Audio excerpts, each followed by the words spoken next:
ஆண்டவர் TMX முறுக்கு கம்பிகளின் அரசன்.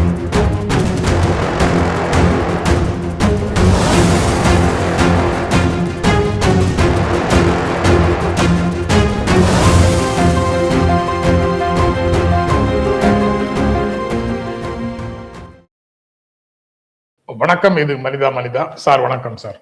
வணக்கம்ங்க. வணக்கம் சார். ஈரானுக்கும் அமெரிக்காவுக்கும் இடையில நடந்த பேச்சுவார்த்தை தோல்வி அடைந்தது அப்படின்னு செய்திகள் இருக்கு. மீண்டும் போர் மூழும் அபாயம் இருக்குது அப்படின்னு இதுல இருந்து தெரியுது. ட்ரம்ப்பும் எச்சரிக்கையை வைக்கிறாரு. ஹோர்முஸ் நீரிணையில எந்த கப்பலா இருந்தாலும் அது தடுக்கப்படும் அப்படின்னு சொல்றாரு. அவங்க அனுமதி பெற்று அனுப்பக்கூடிய கப்பலுக்கு ஃபீஸ் வாங்கிட்டு அனுப்புறோம்னு ஈரான் சொல்றாங்க. அவங்களுக்கு ஃபீஸ் கட்டினாலும் நாங்க தடுத்து அழிப்போம் அப்படின்னு அவர் சொல்றாரு. ஆக இடையில நமக்கு கொஞ்சம் சால்வான மாதிரி தெரிந்த கேஸ் ஷார்டேஜ் அந்த மாதிரி விஷயங்கள் இனி பிறனியெல்லாம் தொடர்ற மாதிரி ஒரு தோற்றம் வருது. அது அப்படித்தானா? இந்த என்டையர் சீனை எப்படி பாக்குறீங்க சார்? அமெரிக்காவும் போர் கண்டினியூ பண்றதை விரும்பல, ட்ரம்ப் ஒருத்தரை தவிர அமெரிக்காவில். ஆனா அவரு தான் டிசைட் பண்ணக்கூடிய லெவலில் உட்கார்ந்து இருக்கிற அதிபர். ஏற்கனவே $800 பில்லியன் செலவழிச்சிட்டாங்க. ஒரு கார்ட்டூன் ஒன்று போட்டிருந்தாங்க. அது மாதிரிலாம் தைரியமா அமெரிக்காவில் தான் கார்ட்டூன் போட முடியும். இந்த ரோட்ல பிச்சைக்காரங்க ஒரு டப்பா வச்சுக்கிட்டு உட்காந்துருப்பாங்கல்ல, அது மாதிரி இவர் ட்ரம்ப் உட்காந்துருக்காரு. உட்காந்துக்கிட்டு தயவுசெய்து எனக்கு கொஞ்சம் காசு கொடுங்க, நான் ஏற்கனவே $800 பில்லியன் செலவழிச்சிட்டேங்க அப்படின்னு சொல்லி அவர் சொல்றாரு. அப்படிங்கிற மாதிரி ஒரு கார்ட்டூன் போட்டிருந்தாங்க. இப்போ மக்கள்கிட்ட including his vice president is loyal, பிரசிடென்ட்டுக்கு லாயலாக இருக்காரு. ஆனால் அவர் ஆர்கியூ பண்ணிட்டு தான் இருந்தார், இது தேவையில்லை, இந்த யுத்தம் நடத்தக்கூடாது, பேச்சுவார்த்தை மூலம் தான் தீர்க்கணும்னு சொல்லி. ஒரு விவரம் என்ன சொல்றாங்கன்னா, ஆர்டிஃபிஷியல் இன்டெலிஜென்ஸ்னு இப்போ ஒன்று வந்திருக்குல்ல, அந்த ஆர்டிஃபிஷியல் இன்டெலிஜென்ஸில் வச்சு பார்க்கும்போது இன்னைக்கு ஈரானுக்கு ஸ்ட்ரைக்கிங் பவர் கிடையாது. ஆனால் இன்னும் 10 வருஷத்தில் அவங்களுடைய ஸ்ட்ரைக்கிங் பவர் பயங்கரமாக வந்துடும். அந்நேரம் அவங்கள அடிக்கிறது ரொம்ப கஷ்டம். அதனால இப்பயே அடிச்சு உதைச்சு ஒரு வழியை கொண்டு வந்துடணும் அப்படின்னு சொல்லி ஒரு ஆலோசனை வழங்கப்பட்டதாகவும், எல்லாம் ஏஐ தீர்மானம் பண்ணுது. இப்ப அது வந்துச்சு அந்த நிலைமைக்கு. எதிர்பார்க்க கூடாது. ஆமா, சொந்த புத்தி இனிமே எதிர்பார்க்க கூடாது, சுய புத்தி எல்லாம் கிடையாது, எல்லாம் ஏஐ சொல்றதுதான். அதனால இனிமே என்னன்னா, ஆர்டிபிஷியல் இன்டெலிஜென்ஸ்னு சொல்லி ஒரு மெஷினை போட்டு பக்கத்துல ஒரு மேன் படத்தை போட்டு நேச்சுரல் ஸ்டூபிடிட்டி அப்படின்னு சொல்லி போட வேண்டிய நிலைமைக்கு இப்போ நம்ம போய்கிட்டு.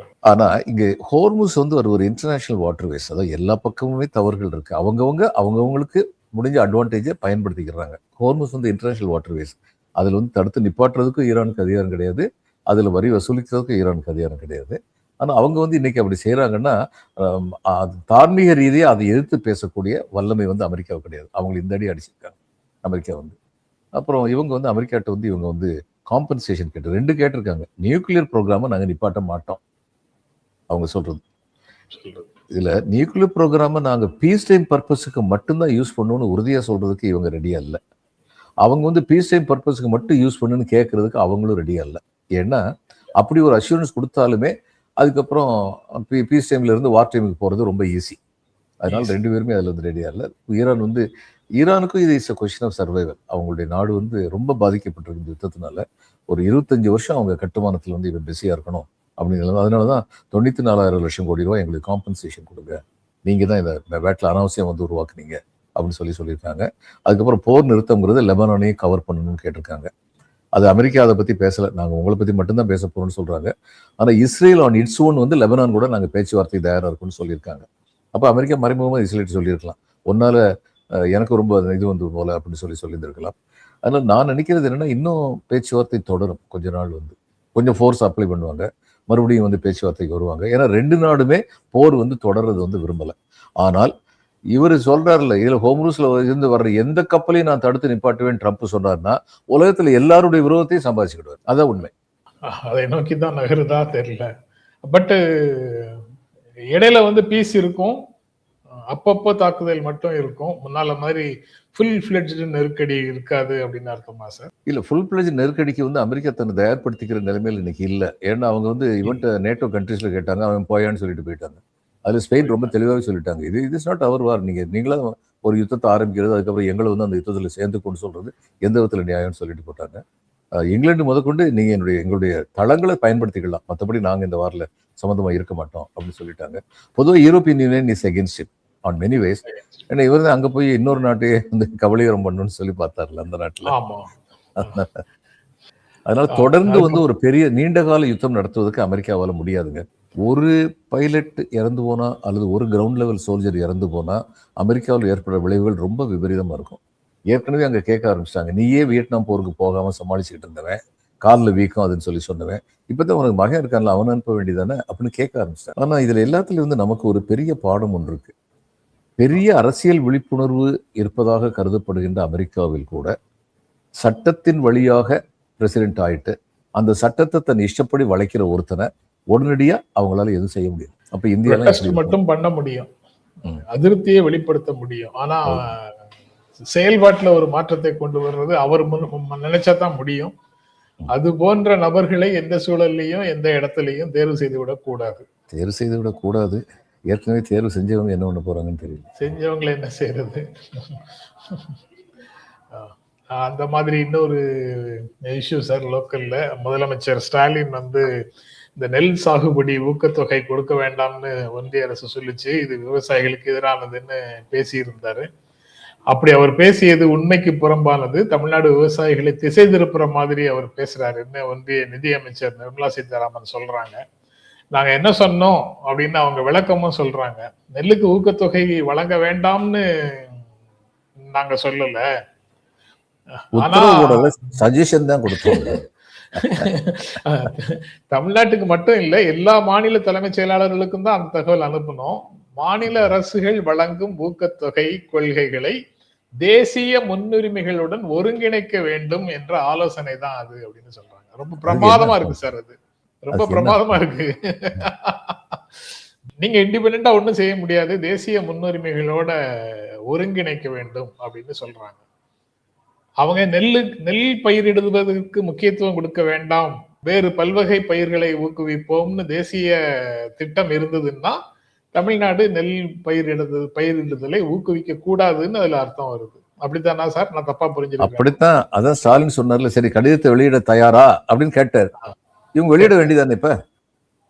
அதுல தெளிவா இருக்கும்னு நினைக்கிறேன், நெல் பயிரிடுறதை டிஸ்கரேஜ் பண்ணி. நான் ஏற்கனவே சொல்லியிருக்கேன் உங்ககிட்டயா ஜீவாட்டையும் தெரியாது, ஒன்றிய அரசுல காங்கிரஸ் அரசா இருக்கட்டும், பிஜேபி அரசா இருக்கட்டும், அல்லது ஜனதா பார்ட்டி அரசா இருக்கட்டும், உணவுத்துறையில வந்து பெரும்பாலும் வந்து வட இந்தியர்கள் தான் அமைச்சர்கள், பெரும்பாலும். அதுலயும் பஞ்சாபை சேர்ந்தவங்க பல சமயங்கள் இருந்திருக்காங்க.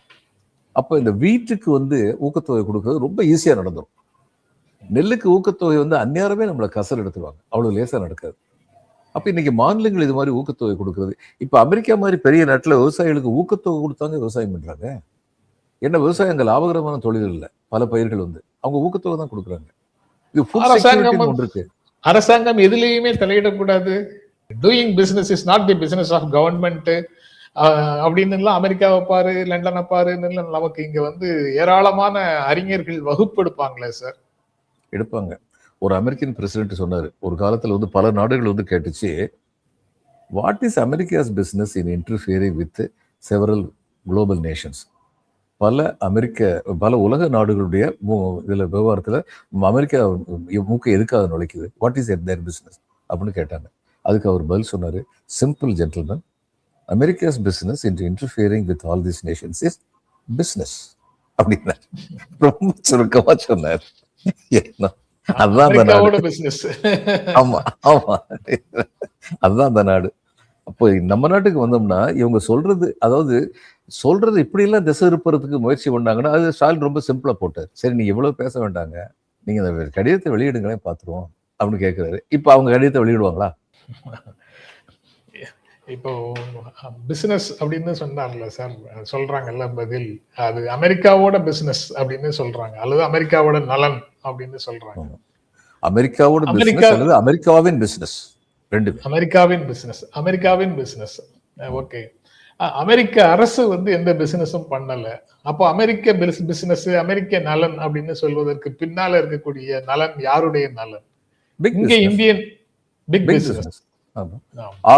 ஆர்மரி, எசென்ஷியலி ஆர்மரி. அப்புறம் டெக்னாலஜி, யுத்த தளவாடங்களை தயாரிக்கக்கூடிய தொழில்களுக்கு ஆதரவான ஒரு கொள்கை அல்லது ஒரு செயல், அதுதான் அவங்களுடைய அமெரிக்க நலன்கிறதுக்கு பின்னால் இருக்கக்கூடிய உண்மையான பின்புலம். அல்லது வேறு விதமான பெரு நிறுவனங்களுக்கு நன்மை பயப்பதற்கான வேலைகளை அவங்க செய்யறாங்க. அதே தானே இங்க இந்திய நலன் அப்படின்னு சொல்லி பிரதமர் வெளிநாடுகளுக்கு போய் சில விஷயங்களை செய்துட்டு வர்றதுக்கு பின்னால இருக்கிறதும் அதுதானா? இங்கேயும் இந்திய அரசு தன்னுடைய தொழிலாக பிரதமர் வந்து அவரோட பெருந்தன்மையானவருங்க.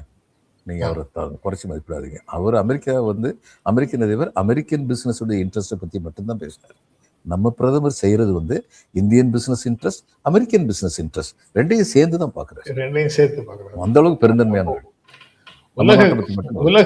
உலக மேல அக்கறை உள்ளவர் sir. Make America great again அப்படின்னு அவங்க கொள்கை வச்சிருக்காங்க. நம்ம பிரதமர் மேக் இந்தியா கிரேட் அகைன் சொல்ல மாட்டாரா இருக்கும். Make the globe great again அப்படின்னு சொல்லுவாரு. சொல்றது மேக் இந்தியான்னு சொல்லுவாரு.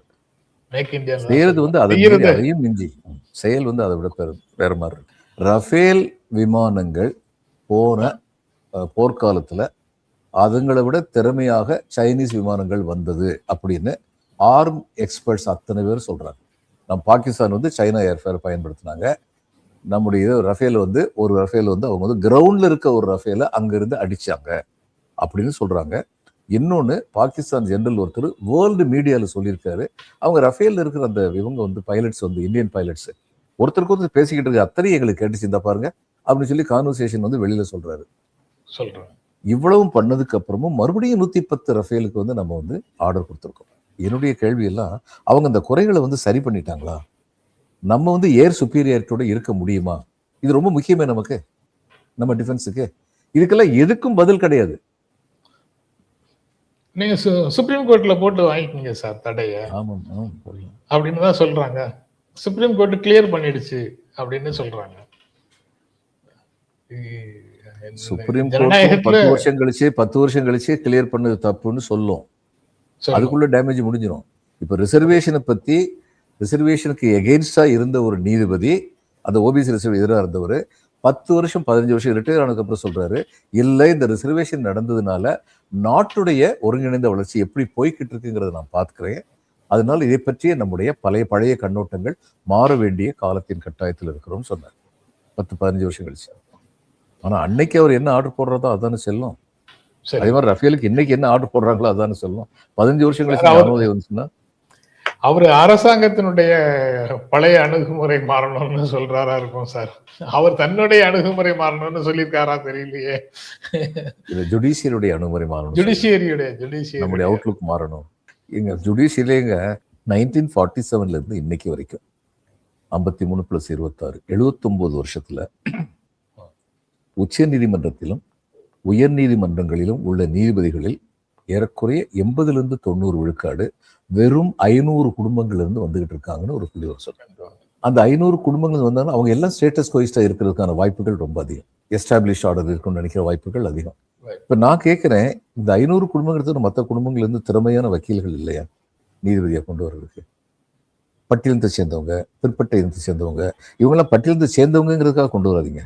அதுல உள்ள கெட்டிக்கார் அம்பேத்கர் உங்களால ரிஜெக்ட் பண்ண முடிஞ்சதா? அம்பேத்கர் அளவுக்கு வந்து இன்னைக்கு வந்து யாருமே ஆதிசங்கர் அளவுக்கு இவர் வந்து ரிலிஜியஸ் மேன், இதுல ரிலிஜியஸ் ஆர்டர்ல வரல. அது மாதிரி அம்பேத்கர் அளவுக்கு பெரியவர் வந்து பட்டியலை சேர்ந்த ஒருத்தர் இன்னைக்கு வரைக்கும் வரல.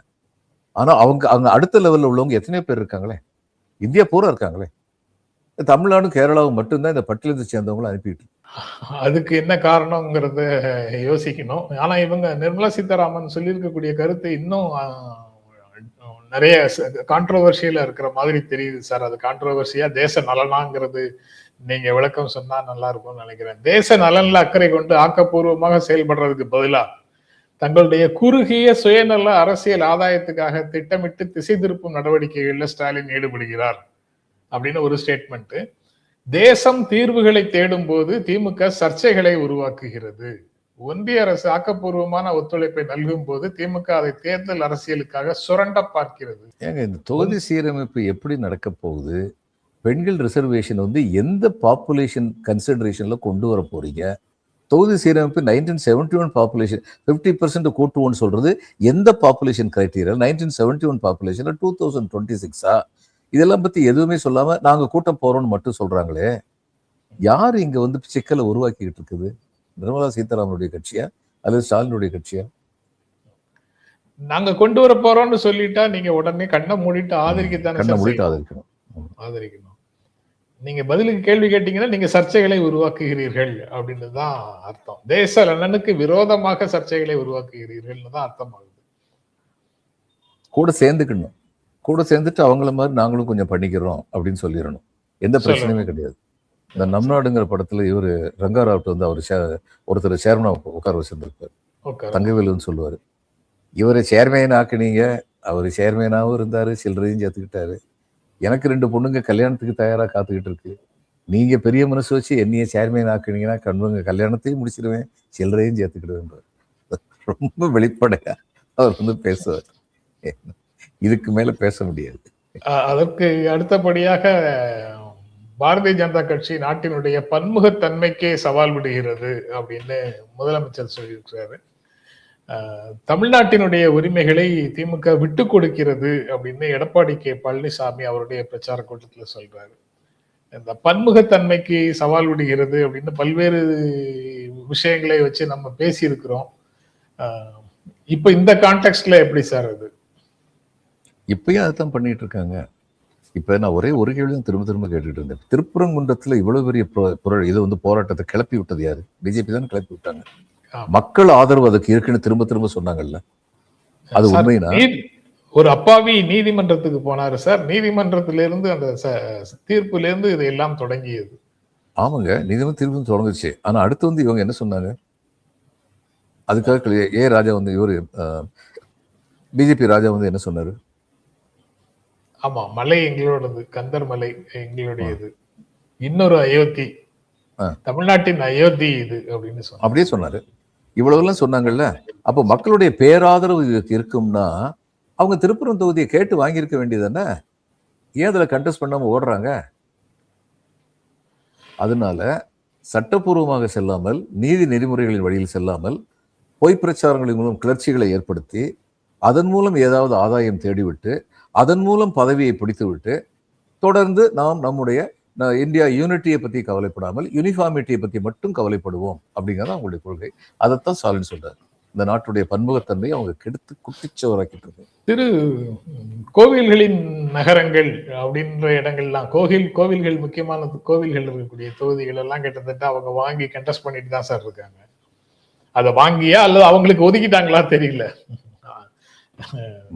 மற்ற கோயில்கள்ல இவங்க என்ன கிளர்ச்சி எழுப்பலங்க. திருப்பரங்குன்றத்துல கிளர்ச்சி எழுப்புனாங்க. மற்ற கோயில்கள் வந்து கிளர்ச்சிக்கு உரிமைகளாக இவர்களால் ஆக்கப்பட்டு அங்கே இவங்க கண்டெஸ்ட் பண்ணாங்கன்னா நான் பாராட்டுறேன்.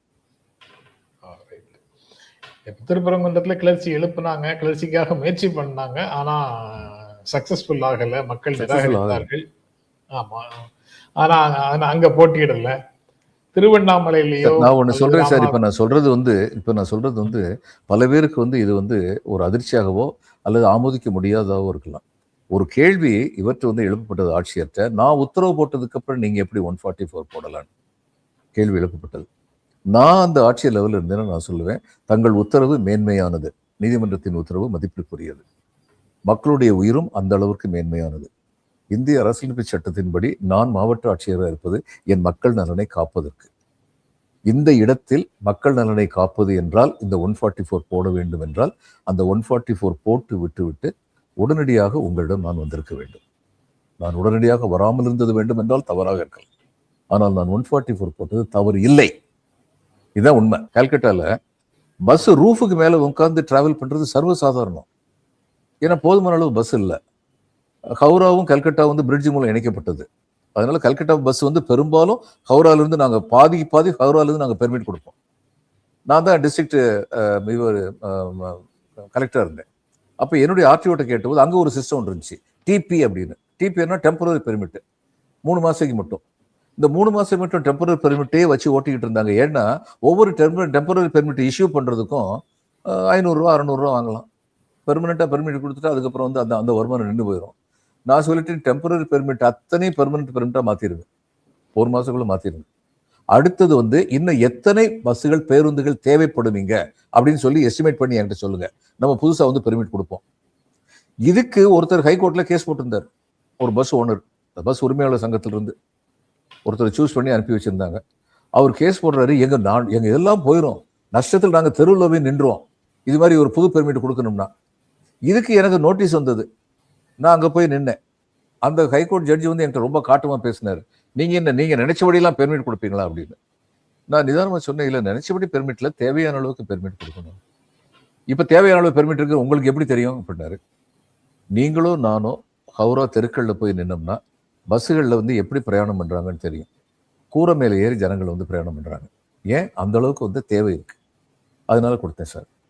நான் இதுக்கு ஒரு இது கொடுத்துருந்தேன், தடை உத்தரவு கொடுத்துருந்தேன் உங்கள் உத்தரவுக்கு. அதை மீறி நீங்கள் எப்படி பர்சீவ் பண்ணுறீங்க? நான் சொன்னேன், உங்கள் தடை உத்தரவு எதிர்த்து நாங்கள் கோர்ட்டில் வந்து நிற்போம். இப்போ நான் வந்து பெர்மிட் கொடுத்துடல, ஆனால் பெர்மிட் கொடுக்கறதுக்கான ஆய்வுகள் வந்து நான் மேற்கொண்டிருக்கேன். இது தவறுன்னு எனக்கு தெரியல சார். இந்த நீதிமன்றம் முடியும் வரை நீங்கள் காவலில் வைக்கப்படுகிறீர்கள், அவங்க அதிகாரம்.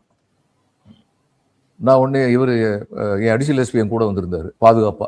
எஸ்பி வந்து எனக்கு நல்ல ஃப்ரெண்டு. நீ கலெக்டர் கூட போப்பா, என்ன பண்றான்னு தெரியும், அவருக்கு தெரியும் இங்க என்ன நடக்குது.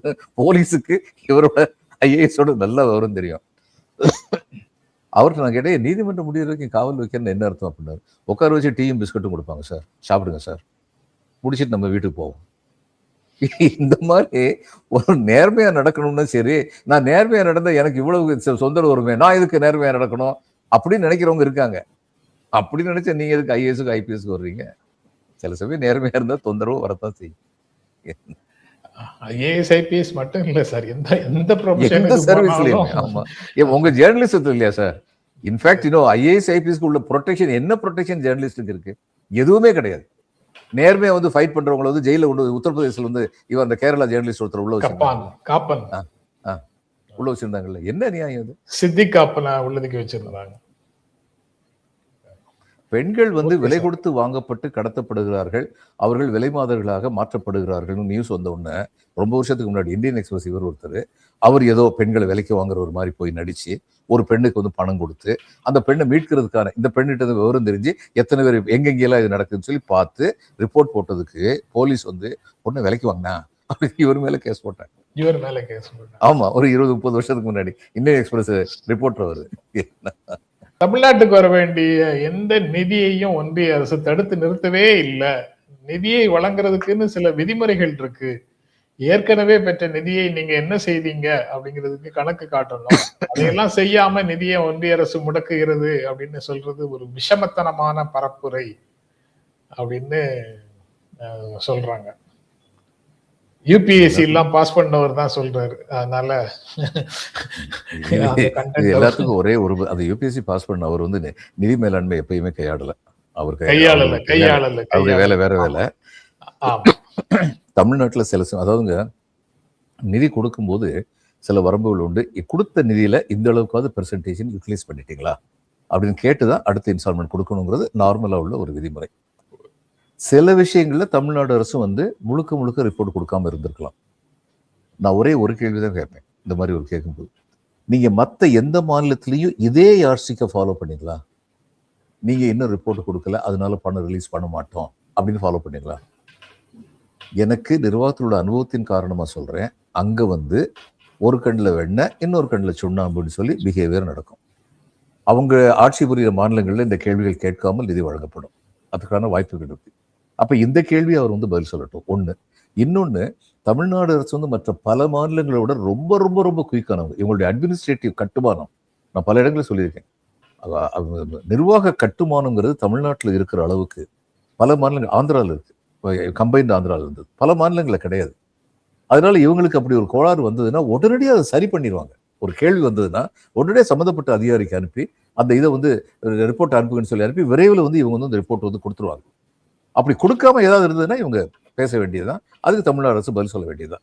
ஆனால் பொதுவாக இது மாதிரி பேசக்கூடாது. தமிழ்நாடு அரசு கொடுக்க வேண்டிய நீ அத்தனையும் கொடுத்துட்டோம், நீங்க எங்க நிதி கொடுத்தீங்க? திரும்ப ஒரு கேட்டுக்கிட்டு இருக்காருல்ல, நீங்க என்இபி ஃபாலோ பண்ணாதான் உங்களுக்கு இந்த ஃபண்டை ரிலீஸ் பண்ணணும்னு சொல்றீங்களே, இது எந்த விதத்துல நியாயம் அப்படின்னு சொல்லி கேட்டுக்கிட்டு இருக்காரு. அதுக்கு என்ன பதில் இருக்கு?